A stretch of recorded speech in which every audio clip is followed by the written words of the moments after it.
Hey everyone, well, I'm so excited to be with Alan Zall today. Now, Alan Zall is a business, probate, and real estate attorney, but today we're going to focus on some information that's really important for real estate. Now, I've said this before, to me, real estate is one of the best ways to build generational wealth, but when you have real estate, guess what? You also have property taxes, right, Alan? Definitely. So I wanted to have Alan shed us some light on ways that perhaps you can reduce your property taxes.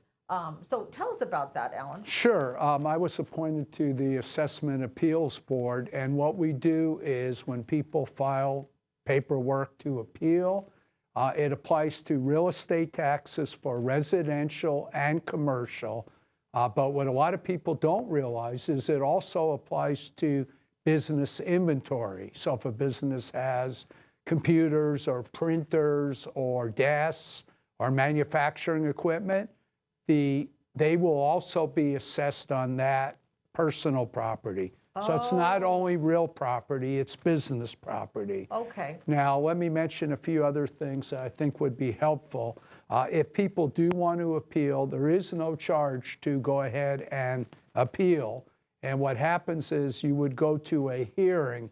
Usually it's a three-person hearing, but less frequently it is a one-person hearing officer. And what happens is they tape record the information that you provide them.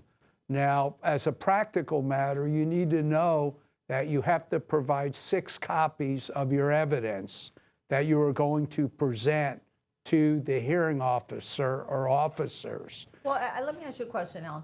Sure. So what's an example of that? Like, why would I come to the hearing and say my property taxes should be reduced? What would be an example of a reason? Sure. A good example would be, let's say if it's residential, and you can show in the applicable time period that other properties, market comparables in your area, would be much lower.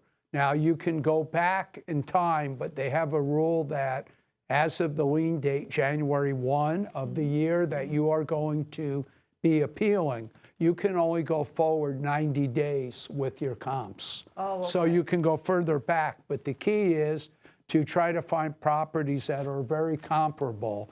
And you have to make the adjustments if there's more square footage in one, or the lot size is bigger, or let's say there's more bedrooms and bathrooms. Now, you can have an appraiser come in, or you could have a real estate agent or broker provide you different market comparables, but you need to have that evidence to present to the assessor at the hearing.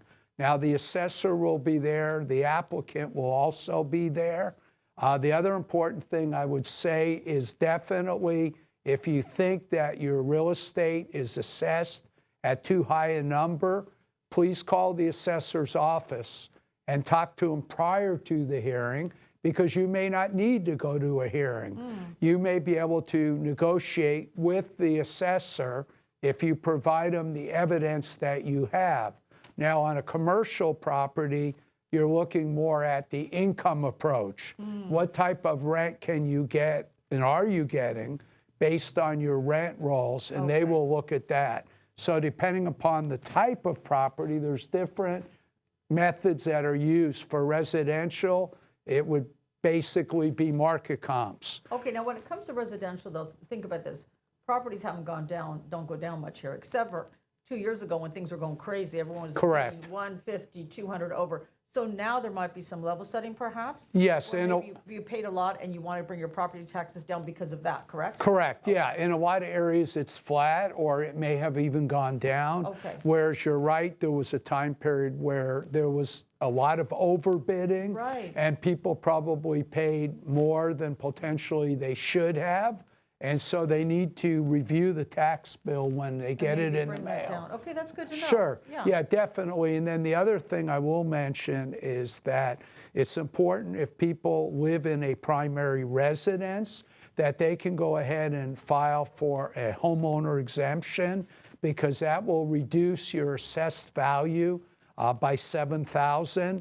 Now, if you have not filed that, you cannot go back retroactively, but you will be able to go ahead and do that prospectively Okay, so or in the let's future. do the basic math on that. Sure. So it's just $7,000 off the top of your taxes, right? So what does that equate to, about $700 a year? No, it'd probably be roughly more like $70 to $100 I mean, per year 70, that okay. you would save on your total tax bill. So that's like a coffee a month. Correct. But the good news is if you own the property for many years, you will get that It adds up. amount, right. It will add up over time. And then you could be in the property, say 5 years, you might have somewhere between $350 and $500 savings. adds up. And everything is important. You're legally entitled to that. So definitely file for that. And once you file for it, then you have it prospectively. Okay. So just the form you fill out one time, and then you have the benefit of that going into the future. So when you get that homeowner's exemption form in the mail, pay attention. Definitely, you want to read it, and if you feel like the tax assessment is too much, immediately call the assessor's office and talk to them about it. And if you are going to file forms, do it promptly, because there's a lot of areas where the statute is really strict on the time period. timeframe, got it. And we've seen people come in who have missed the deadline, and unfortunately, we cannot help them, Right. even though we would like to try to help them. Yeah. But I think the communication's important, because I've seen many cases where the assessor has, after discussions with the applicant, has voluntarily reduced the amount that the property owner is assessed. So that's the first step Good news. that you want to do. The other thing I will mention, at the hearing, you are allowed to have an agent represent you. So if a person chose to, they could have an attorney or perhaps a real estate agent or real estate broker come in and assist them. Okay. It's optional. They're not required to do that, but it's another Good possibility. to know. Well, once again, Alan, you're always filled with so much great information that we oftentimes don't think about. So how can people get a hold of you if they want to reach out to you personally? Yes, they could call me on my cell phone, which is 714-731-4811, or my email is Alan, ALAN, S.ZALL @yahoo.com.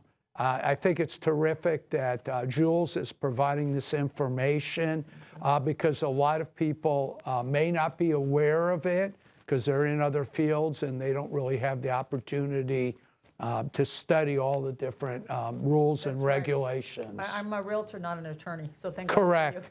Thank you. Anyway, so once again, for all of your real estate needs, whether you're buying, selling, or investing, it's always a good time to get involved in real estate. So give my partner Dylan and I a call, 949-478-0139. We look forward to serving you.